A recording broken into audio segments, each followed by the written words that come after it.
नमस्कार, आप सभी का एक बार फिर से स्वागत है आपके अपने YouTube चैनल फिजिकल एजुकेशन अड्डा के ऊपर, जहां हमारी हरियाणा पीटी एग्ज़ाम सीरीज़ की एक स्पेशल एग्ज़ाम तैयारी की एक स्पेशल सीरीज़ हमने शुरू की है। जो अब तक एग्ज़ाम में रिपीट हो रहे हैं वो क्वेश्चन टॉपिक वाइज कवर करने की अपनी इच्छा थी और मैं वो शुरू कर रहा हूँ। आज हम सेल को पढ़ेंगे। कल रात को मैंने एक वीडियो डाला था ओलंपिक का, ठीक है, और मैंने उसमें पूछा था, ये भी बताया कि वो तरीका बेटर है या इससे बेटर कोई और तरीका जो आपको लगता है कि वो उठाएं। जैसे बुक से डायरेक्टली फ़ोटो उठाऊं और मैं डायरेक्टली फ़ोटो के ऊपर जाके स्क्रीन को स्क्रॉल करके पढ़ दूं, या बोर्ड के ऊपर करने से ज़्यादा याद होंगी बातें, क्योंकि बोर्ड पे मैं लिखूं भीगा और साथ के साथ आप देख भी पाओगे। तो मेरे ख्याल से ये ज़्यादा असरदार तरीका को वैसे भी आप बता सकते हो। फिर जिस हिसाब से कॉमेंट आएंगे हम उस हिसाब से चलेंगे। तो हम सेल को शुरू करते हैं बिना देरी के। सेल मतलब कोशिका। जीवन की सबसे छोटे से छोटी इकाई को क्या कहते हैं? सबसे पहला क्वेश्चन तो यही बन जाएगा, जीवन की सबसे छोटे से छोटी इकाई को क्या कहेंगे? कोशिका। ठीक है, क्या कहेंगे? जीवन की सबसे छोटी इकाई को क्या कहेंगे? आपका कोशिका। ठीक है, जीवित इकाई है भाई ये। शरीर की सबसे छोटी जीवित कार्यात्मक इकाई क्या है? कोशिका। इसके बाद कोशिका का अध्ययन, कोशिका के अध्ययन को क्या कहते हैं? साइटोलॉजी।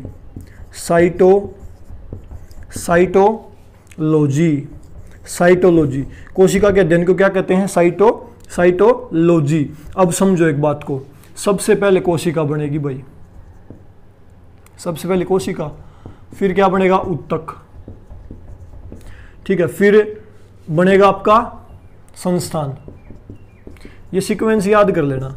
बीच में एक चीज और आती है, 4 होते हैं सीक्वेंस में ये, ठीक है, मेरे को ध्यान नहीं आ रहा और कौन सा बनेगा वो। 4 चीजें होती है, कोशिका, उत्तक, संस्थान और लास्ट में शायद बॉडी आएगी, शरीर पूरा। ठीक है, ये इस प्रकार से सीक्वेंस होती है, सीक्वेंस भी याद कर लेना। सबसे छोटी कोशिका, कोशिका बहुत सारी मिल जाएंगी तो क्या करेंगे? उत्तक का निर्माण। उत्तक ज्यादा मिल जाएंगे तो संस्थान बन जाएगा और संस्थान से पूरा शरीर बन जाएगा। ठीक है, इसके बाद चलते हैं नेक्स्ट। मैंने बता दिया इससे अगला पार्ट उत्तक। तो उत्तक का क्वेश्चन आ गया तो भाई उत्तकों के अध्ययन को क्या कहते हैं? ये क्वेश्चन बहुत बार एग्जाम में आता है। उत्तकों के अध्ययन को कहते हैं हिस्टोलॉजी।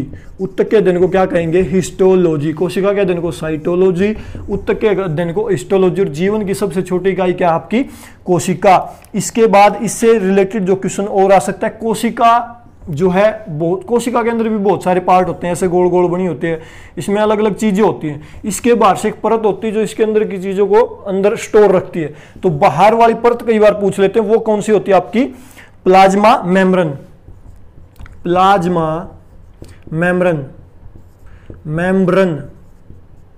प्लाज्मा मेम्ब्रेन बोलते हैं भाई। कोशिका की बाहरी परत को क्या बोलते हैं? Plasma membrane. कोशिका की बाहरी परत को क्या बोलते हैं? Plasma membrane. इसके बाद चलते हैं नेक्स्ट। कोशिका के अंदर एक द्रव पदार्थ भरा होता है भाई, गाढ़ा, कई बार वो भी एग्जाम में पूछ लेते हैं। ठीक है, तो वो क्या होता है? उसका क्या नाम होता है? साइटोप्लाज्मा। कोशिका के अंदर जो द्रव पदार्थ भरा होता है उसको क्या कहते हैं? साइटोप्लाज्मा। और बाहरी जो परत होती है वो प्लाज्मा मेम्ब्रेन। कोशिका का अध्ययन कहलाएगा आपका साइटोलॉजी, उत्तक का अध्ययन हिस्टोलॉजी, और सबसे छोटी इकाई क्या है जीवन की? कोशिका। और कोशिका की सीक्वेंस कोशिका, उत्तक, संस्थान, बॉडी। ठीक है, इसके बाद हम चलते हैं नेक्स्ट एग्जाम ओरिएंटेड बात की तरफ, जो एग्जाम ओरिएंटेड होगी हमारी। इसके बाद एक जो है ना भाई, कोशिका के अंदर प्रोटीन की फैक्ट्री होती है जिसके अंदर प्रोटीन बनता है, उससे रिलेटेड क्वेश्चन बहुत आता है। एक होती है आत्महत्या की थैली और एक होता है पावर हाउस। 3 बात, पावर हाउस, एक आत्महत्या की थैली। ठीक है, एक होता है आपका पावर हाउस, आत्महत्या की थैली, और प्रोटीन की फैक्ट्री।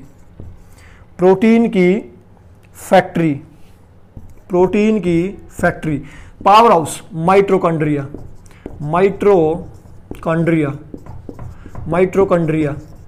ठीक है, आत्महत्या की थैली लाइसोसोम। और प्रोटीन की फैक्ट्री क्या होती है? राइबोसोम। याद रखना है भाई, प्रोटीन की फैक्ट्री क्या होती है? राइबोसोम। समझ गए इतनी सी बात। आत्महत्या की थैली लाइसोसोम, पावर हाउस माइटोकॉन्ड्रिया, आत्महत्या की थैली लाइसोसोम, प्रोटीन की फैक्ट्री राइबोसोम। ठीक है, कोशिका का अध्ययन साइटोलॉजी, उत्तक का अध्ययन हिस्टोलॉजी। समझ गए इतनी सी बात, ठीक है। इसके बाद सीक्वेंस मैंने बता दी, वो भी याद रखनी है आपको। और बाहरी जो परत होती है वो प्लाज्मा मेम्ब्रेन होती है, और जो द्रव भरा होता है वो साइटोप्लाज्मा कहलाता है। कोशिका के अंदर जो द्रव होता है, इतनी बात आ गई समझ में, ठीक है। ये क्वेश्चन बहुत बार बहुत तरह से आ सकता है, माइटोकॉन्ड्रिया क्या काम है, इस प्रकार का क्वेश्चन बहुत बार एग्जाम में आता है। इसके बाद जो श्वसन कोशिका के अंदर ऑक्सीजन की उपस्थिति में होता है उसको क्या बोलते हैं, ऑक्सीजन की अनुपस्थिति में होता है उसको क्या बोलते हैं, ये क्वेश्चन बहुत बार एग्जाम में आता है भाई। ऑक्सीजन की उपस्थिति में होगा वो किस प्रकार का श्वसन है, एरोबिक, एरोबिक। और जो ऑक्सीजन की अनुपस्थिति में होगा वो एनारोबिक, एनारोबिक। देख लेना आप इसकी भाई स्पेलिंग वगैरह, एनारोबिक, ठीक है। एनारोबिक, एरोबिक, समझ गए। ऑक्सीजन की उपस्थिति में, O2 की उपस्थिति में, O2 की एब्सेंस में, अनुपस्थिति में, तो वो एनारोबिक, O2 की उपस्थिति में हो गया एरोबिक, ठीक है। कोशिका का एक क्वेश्चन आता है, कोशिका का नियंत्रण केंद्र, जो कोशिका के सिस्टम को नियंत्रित करता है वो केंद्रक कहलाता है भाई, न्यूक्लियस, केंद्रक, समझ गए। कोशिका का नियंत्रण केंद्र क्या होता है, केंद्रक, जिसके अंदर कोशिका की सारी जो है क्रियाएं केंद्रित होती हैं। एक एटीपी जो हमें एनर्जी देता है, एटीपी, वो कहाँ स्टोर होता है, कोशिका के अंदर, वो सेल के अंदर स्टोर होता है बॉडी में भाई। सेल के अंदर जब काम करते हैं तो एनर्जी के रूप में कन्वर्ट होकर इसको हम यूज कर सकते हैं, ठीक है। इसके बाद कोशिका का ऊर्जा केंद्र माइटोकॉन्ड्रिया हमने पढ़ लिया। इसके बाद कोशिका का नियंत्रण केंद्र मैंने आपको बता दिया, नियंत्रण केंद्र केंद्रक हो गया। एक होता है क्लोरोफिल, क्लोरोफिल, इसका रंग पूछ लेते हैं भाई। इसका रंग होता है हरा, याद रखना है क्लोरोफिल का रंग कैसा होता है, हरा, ठीक है। हरे रंग का प्रोटीन युक्त जो है ना एक प्रकार का जटिल रासायनिक पदार्थ है, और ये क्या करता है, प्रकाश संश्लेषण का मुख्य वो काम करता है भाई। जो पेड़ पौधों की कोशिकाएं होती है ना उसमें प्रकाश संश्लेषण से अपना भोजन बनाते हैं। इससे रिलेटेड क्वेश्चन भी कई बार एग्जाम में आता है। तो मध्य की थैली मैंने आपको बता दी, लाइसोसोम, एटीपी किसमें भंडारित रहेगा, एटीपी आपका भंडारित रहता है। एटीपी की फुल फॉर्म आ जाती है भाई कई बार एग्जाम में, एटीपी की फुल फॉर्म, भंडारित तो ये सेल में होगा लेकिन एटीपी की फुल फॉर्म बहुत बार एग्जाम में आई है। एटीपी की फुल फॉर्म, एटीपी की फुल फॉर्म क्या होगी, adenosine triphosphate, ATP, adenosine triphosphate, ये याद रखनी है भाई, मोस्ट इंपॉर्टेंट है। एटीपी की फुल फॉर्म, एटीपी की full form adenosine triphosphate, ATP की full form adenosine triphosphate. Exam oriented है, बहुत ज्यादा बार एग्जाम में आती है भाई। इसके बाद एक फुल फॉर्म जो आती है वो आ सकती है आपकी डीएनए की, डीएनए की फुल फॉर्म बहुत बार एग्जाम में। डीएनए की फुल फॉर्म, डीएनए वैसे होता क्या है, जो माँ बाप के गुण बच्चे में ट्रांसफर होते हैं वो डीएनए के थ्रू होते हैं। डीएनए के जो जीन होते हैं ना, जीन्स, उनके थ्रू ही हम जो है अपने पेरेंट्स के गुण होते हैं वो बच्चों के अंदर जाते हैं भाई। डीएनए, डीएनए की फुल फॉर्म क्या हो जाएगी, deoxyribonucleic acid, deoxy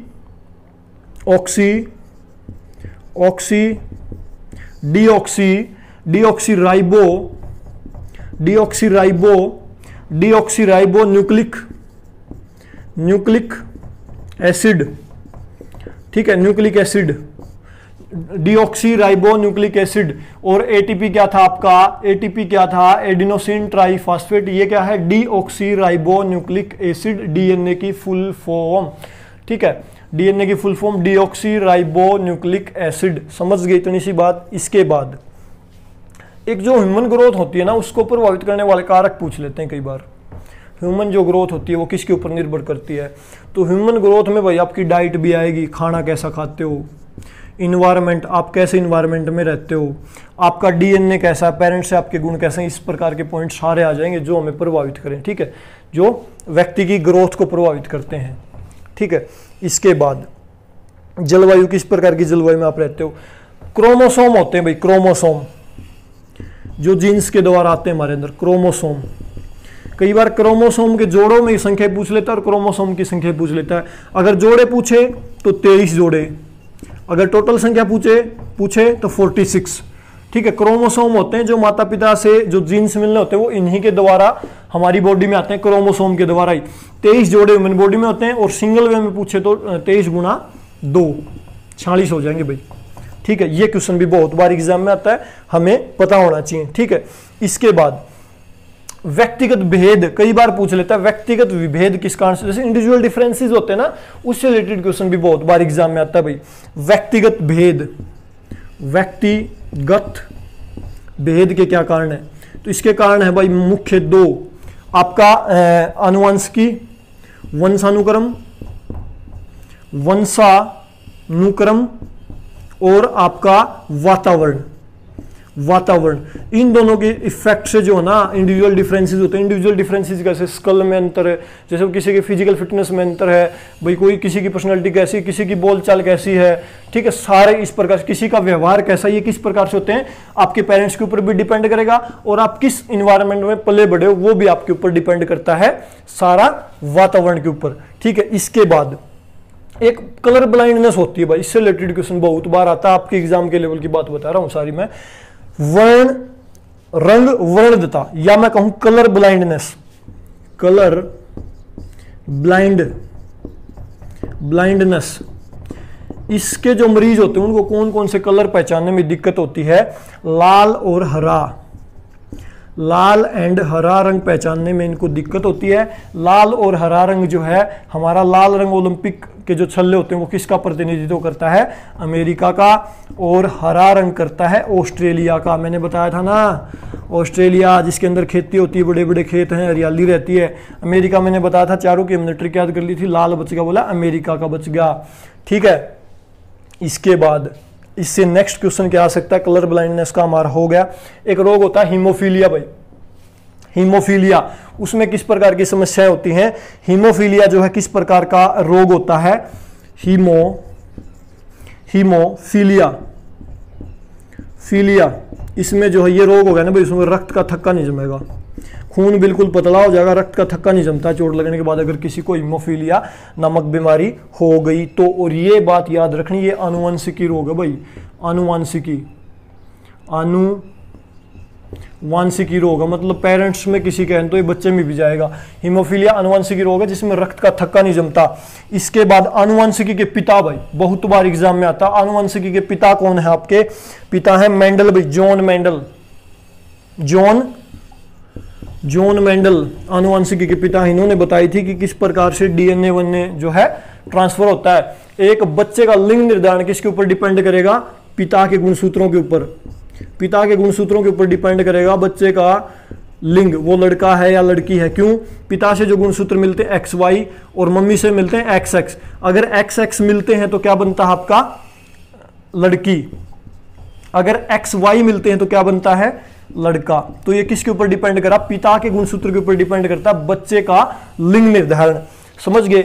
इसके बाद इसमें और कोई खास क्वेश्चन है नहीं। एक है ना हमारी स्पीड होती है, जो फैक्टर बताया था मैंने कंपोनेंट फिजिकल फिटनेस से रिलेटेड स्पीड, वो हमारी डीएनए के ऊपर डिपेंड करती है। उससे आप प्रैक्टिस में ज्यादा इंप्रूवमेंट नहीं कर सकते। बहुत सारे बच्चे देखते हो ना बहुत स्पीडली एक्टिविटी करते हैं, वो माँ बाप के डीएनए के अंदर होती है भाई स्पीड। इसके अंदर आप प्रैक्टिस से ज्यादा इंप्रूवमेंट नहीं कर सकते भाई स्पीड के अंदर, ठीक है। ये नेचुरली होती है, डीएनए के ऊपर डिपेंड करती है। क्वेश्चन एग्जाम ओरिएंटेड है, बहुत बार एग्जाम में आता है, ठीक है। और लगभग बातें मैंने आपको बता दी, इसमें और कोई खास बात बची नहीं। कोशिका से रिलेटेड सारी बातें कवर होगी। अगर आपको लगता है कोई बात बची है तो कमेंट कर दो भाई, नेक्स्ट वीडियो में कवर कर लेंगे। नेक्स्ट वीडियो में हम और जो हमारा नेक्स्ट टॉपिक है वो कवर करेंगे और आपका रिस्पॉन्स मैं देखना चाहूँगा ये तरीका कैसा है। बहुत जोर आता है भाई, लगातार बोलना पड़ता है इंपॉर्टेंट बातों को लेकर। तो आज की क्लास आपको कैसी लगी बता सकते हो कमेंट करके। अच्छी लगी तो वीडियो को लाइक कर सकते हो, शेयर कर सकते हो। और एग्जाम तक मैं कोशिश करूँगा 20 तक हर टॉपिक के क्वेश्चन को कवर कर लें। पहला वीडियो था जिसमें कम क्वेश्चन कवर होंगे, लेकिन बहुत प्रेशर जोर देना पड़ रहा भाई। 2 वीडियो बोल बोल के लगातार रिकॉर्ड करने बहुत मेहनत का काम है। आप इतना सहयोग कर दिया करो कि वीडियो को लाइक शेयर कर दिया करो, ठीक है। अभी के लिए वीडियो में इतना, वीडियो को लास्ट तक देखने के लिए आप सबका बहुत बहुत धन्यवाद। Thank you.